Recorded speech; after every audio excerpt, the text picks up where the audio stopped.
setting the stage of this whole talk. I know it's gotten me to think about where have I come from and where have I gotten to, and particularly being in the field of science, I was quickly trying to write down, okay, so there's 50 states, and Guam and Puerto Rico, and I wonder how many of those states have a female state climatologist. What are the percentages there? And I think I was able to come up with eight states that I'm aware of, so my quick math was around 15%. So it's not nothing, but it seems like everywhere I go, I'm usually in a room with a bunch of white men, which helps them to learn my name. If you think about it, they're always like, oh, I know Beth, because she's the one woman in the room. But yeah, it's an interesting path, and it's one of those, so many times, again, Amanda, when she wrapped up, she said, do you remember ever being in a situation where somebody said, you can do this? And I remember being at an annual association meeting of state climatologists, and they would always try to have one night for just the women. Whether they're the state climatologists, assistant state climatologists, grad students, whatever, we'd all gather around with our beer, wine, you name it. And I just remember we're all kind of bemoaning where we were at in our careers, and there were some leaders that were at the government level, and they just said, Beth, why aren't you going for this job? And I was like, oh, well, because I don't know. I mean, this just isn't me. And they're like, are you kidding me? You have a PhD. You've done this, and this. And I was like, oh, I guess I could. I never really thought about it. So I think we need those reminders periodically of, yes, we can. But it's also helpful to keep supporting each other in our paths through all of this. So anyhow, to what I'm actually here to talk about, I'm also really excited. Oh, point out, so yeah, you might have noticed I'm the Indiana state climatologist. What am I doing here in Iowa? Couple things. Well, Iowa actually has an amazing state climatologist, Justin Gilson, I never know. He's only like 2-3 years into the job, and he's very good at the job. And Dennis Toddy is the USDA's Midwest Regional Climate Hub Director. He's out of Ames, Iowa. So you have some very good state climatologists and ag climatologists here in the state. I would encourage you to reach out to them because they're not scary people. But I was very honored to think that you wanted a woman in here today, though. You wanted a woman to talk to you about climate science, and would I be willing to do it? And when Cheryl reached out to me, I was like, first of all, I'm always happy to talk about climate. Second of all, I'm so happy that you weren't just going to bring in the local white male, if you will, that you were willing to step out and try and bring in a female. But as was mentioned in my introduction, you'll see the logo in the bottom left corner. I was the director of the Midwestern Regional Climate Center when it was at University of Illinois from 2012 to 2019. That is a competed contract for the federal government, and I just won that contract to bring it 5 years now to Purdue University. So Iowa is in my region. This isn't all that out of the norm, and I have been watching Iowa climate over the years.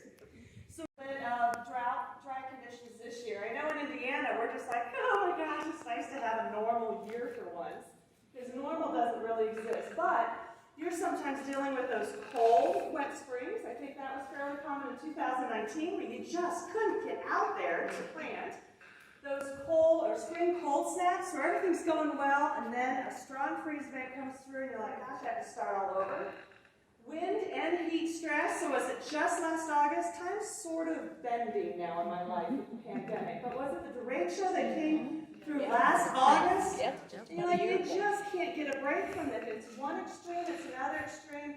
Drought, sunshine exposure. I was just on a call yesterday where, because plants need sun, I don't know, with the wildfire smoke coming over, they're actually seeing response in the plant growth, particularly at a critical time for the soybeans and the corn, because they are expecting a certain amount of sunshine to come through.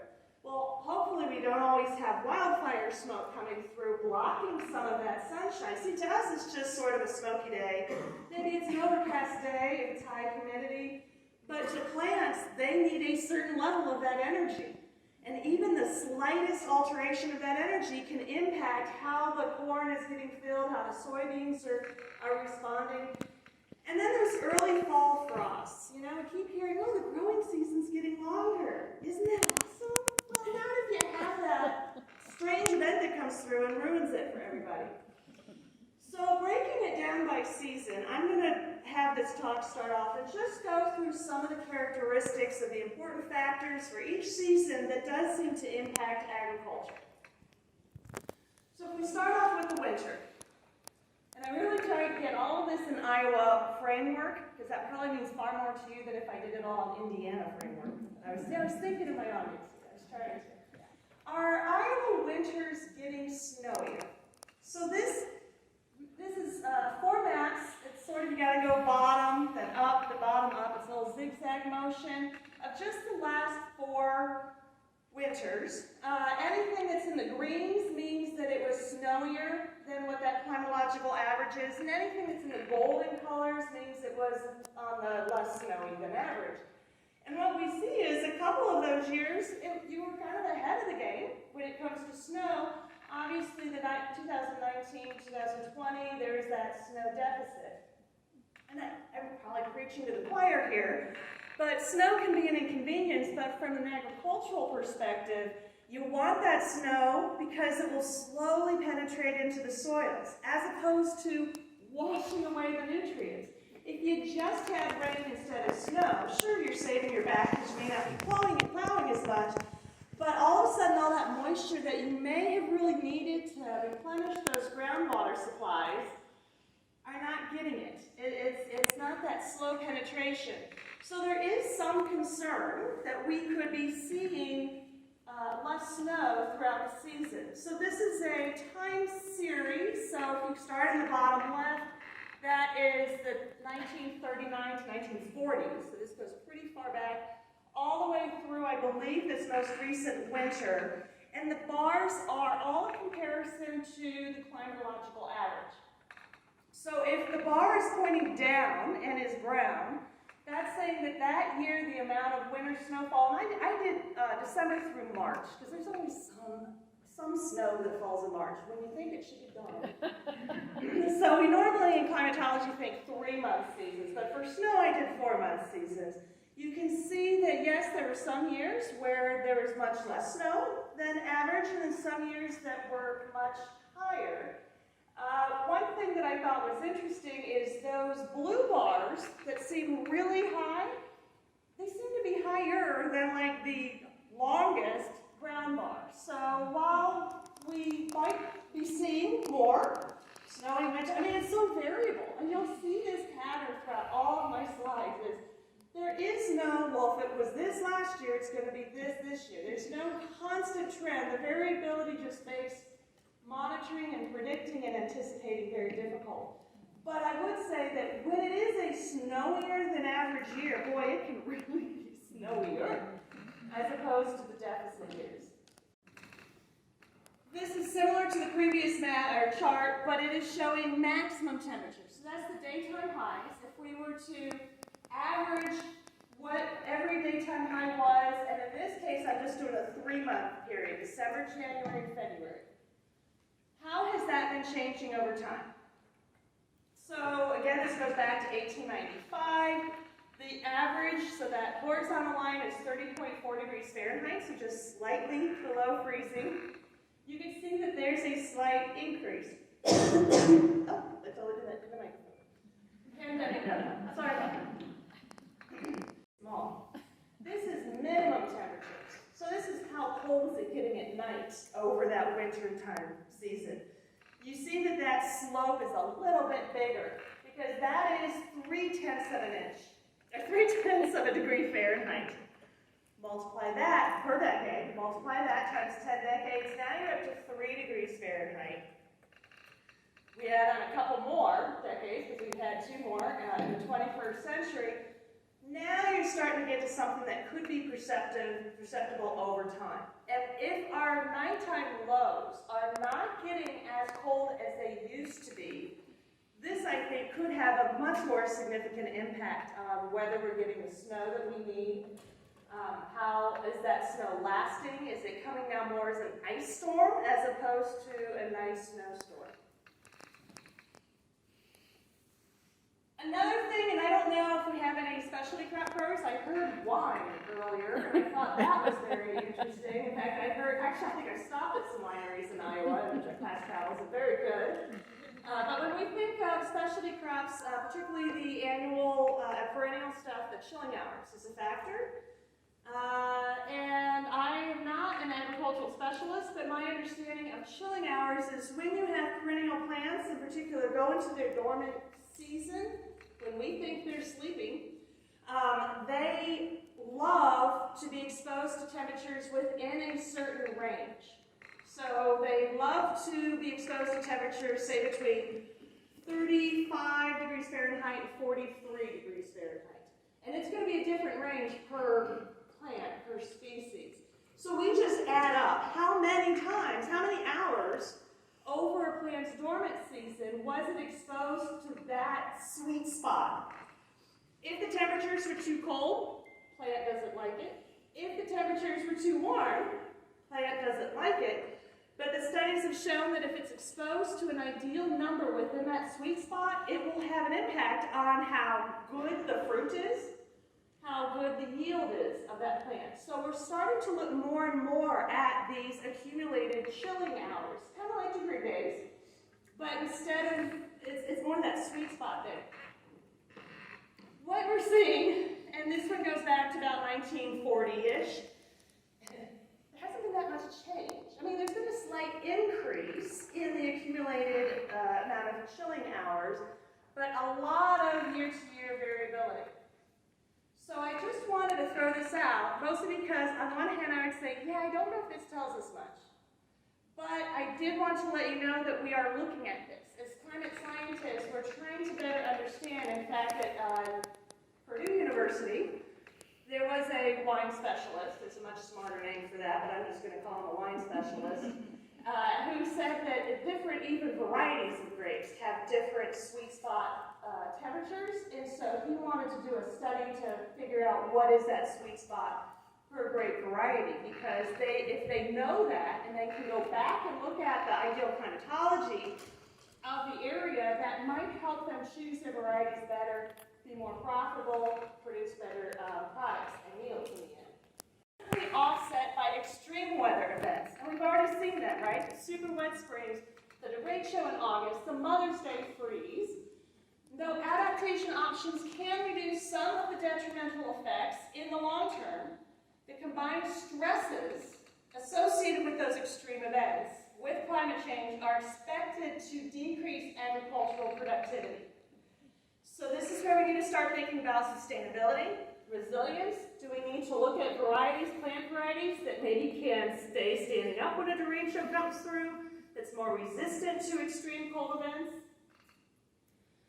For rainfall and flooding, extreme rainfall events and flooding have increased during the last century, and these trends are expected to continue, which will cause erosion, declining water quality, and negative impacts on transportation, agriculture, human health, and infrastructure. So think about those practices such as cover crops, as tiling, as can you store any water on your farm so that when you have times of lower precipitation, you have this backup supply. That, we already said that some seasons are going to get wetter. Winter and spring is expected to get wetter. Summer and fall, while they statistically say they're going to get wetter by a negligible amount. This is days above 95, so this is the change that we're anticipating in those very hot days. You can see where Iowa is on the map, and it's falling within that about 5 to 10 days more. You're going to have very hot days. Does this impact field workers, harvesting, animal stress, plant stress? And heavy precipitation days, this is a good one for Iowa because there really is an almost negligible number of days where we anticipate heavy precipitation. Last two slides. So, what is August looking like? So this just was released on, I think, Saturday. For temperature, Iowa is falling, that's the left-hand map, and it's falling under the shading of the warm colors, but not very warm colors. So what this means is the climate models are slightly favoring above normal temperatures in Iowa for the month of August. If you look at the map on the right, it's falling in this white area predominantly, except for the northwest part of Iowa, and it's labeled EC. means equal chances, meaning if you ran 100 models, a third of those outcomes said it was going to be drier than normal, a third of them said it's going to be wetter than normal, and a third said it's going to be normal. And so there was absolutely no guidance in terms of what the precipitation is going to look like. If you're in the northwestern part of the state, there's a slight chance you could be seeing drier than normal conditions for the month. And then the final slide is August, September, October. Again, the one on the right, precipitation, no guidance. I don't know why. We can always do better with this. But for temperature, we're anticipating above normal temperatures for the August, September, October period. So, wrap that up. Questions, Yeah. Does anyone have any questions, or are you just really excited to go on the break? Has that date been shifting over time? So each point is what it was for every year. The important takeaway here is if you can see the dashed trend line. That dashed trend line is above, it starts off above, which means it was after May 5th. And nowadays, if you go to the far right of the chart, that dashed line is quite a bit lower than April 5th, which means it's earlier. So what this means is we are, and of course you still have a lot of variability with the data, what we're seeing is that first day where we have 7 consecutive days with a temperature above 35 is happening earlier. And if I just kind of eyeball it, I would say it's near the end of March now, maybe even a week, maybe that last week in March, as opposed to April 5th. So even if we are denying, if we're sitting going, there's no way I'm planting yet, because I've been burnt before, thinking that winter was over, I then start all my gardening, you can still have a cold event come through, but nature may not be aware of that cold front. So if you're dealing with perennial crops, the perennial crops are going to start seeing this and thinking early and early in the year, well, now we can start waking up. Now we can start coming out of dormancy, which is now putting, especially the specialty crop industry, at further risk, because this does not guarantee you're not going to have a freeze event come through in April or even May, wasn't it? See again that time warp. Was it 2 years ago that we had the Mother's Day freeze event? That was like in May, like May 9th and 10th. We had hard freeze, like in the 20s come through. And this is just saying, well, the average date of 7 consecutive days above freezing was April 5th, or is April 5th, is the average. And yet if we have a hard freeze event happen on Mother's Day, a month after that, so it's something to kind of think about is, yeah, that's great, winter ends so much sooner, yay! We could be facing greater risk from an agricultural perspective.